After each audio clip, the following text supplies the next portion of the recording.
தலைப்பு சிக்கனம். ஒரு காட்டில் பல பறவைகள் வசித்து வந்தன. அவற்றில் சின்ன சின்ன குருவிகளும் இருந்தன. அந்த குருவிகள் எல்லாம் நண்பர்களாக மகிழ்ச்சியுடன் வாழ்ந்து வந்தன. அந்த கூட்டத்தில் ஒரு சிக்கனமான குணம் கொண்ட குருவி ஒன்றும் இருந்தது. அந்த குருவி எப்போது பார்த்தாலும் சில்லறை பணத்தை சேமித்து வைத்துக் கொண்டே இருந்தது. விலையேற்றம் வரலாம் என நினைத்து குருவி அவ்வாறு சேமித்தது. கூடுதலாக பசியையும் போக்கக்கூடிய சிறிய விதைகளையும் சேகரித்து வைத்துக் கொண்டே வந்தது. அந்த சிக்கன குருவியின் நண்பர்கள் எல்லாரும், நாளைக்கு என்ன கிடைக்கும் என கவலை கொள்ள வேண்டாம், நாளைய தேவை நாளை பூர்த்தியாகும் என்ற மனநிலையுடன் வாழ்ந்தார்கள்.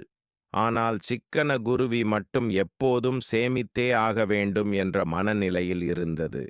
ஒரு நாள் மழை பெரிதாக பெய்தது. எல்லா குருவிகளின் கூடுகளும் தண்ணீரால் நனைந்துவிட்டன. பல குருவிகள் தங்கள் உணவுக்காக வெளியே செல்ல முடியாமல் தவித்தன. அப்போது சிக்கன குருவிதான் சேமித்து வைத்திருந்த உணவையும் விதைகளையும் உண்டு பசியாறியது.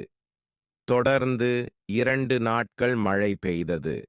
மற்ற குருவிகள் பசியால் கஷ்டப்பட்டன. ஆனால் சிக்கன குருவி மட்டும் செழிப்பாக இருந்தது. சிறிது மழை குறைந்ததும் மற்ற பறவைகள் சிக்கன குருவியை தேடி பறந்து வந்தன.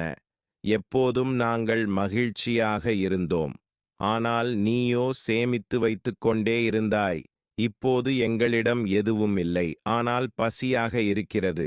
ஏதேனும் உணவு கொடுத்து எங்களுக்கு உதவி செய் என கேட்டன. சிக்கன குருவியும் இருந்த உணவை சிக்கனமாக அனைவருக்கும் கொடுத்தது. மழை நின்ற பிறகு மற்ற குருவிகள் சிக்கன குருவியிடம் வந்து, நீ எப்போதும் சிக்கனத்தை காட்டி எல்லோரையும் எரிச்சலூட்டுவாய். ஆனால் இன்று அதனால்தான் நீ பிழைத்தாய். அதனால் நாங்களும் இனி உன்னுடன் சேர்ந்து விதைகளை சேமித்து வைப்போம் என்று கூறின. முடிவு: சிக்கனம் நல்ல பழக்கம்தான், ஆனால் அதையும் சரியான முறையில் பயன்படுத்தினால் மட்டுமே நன்மை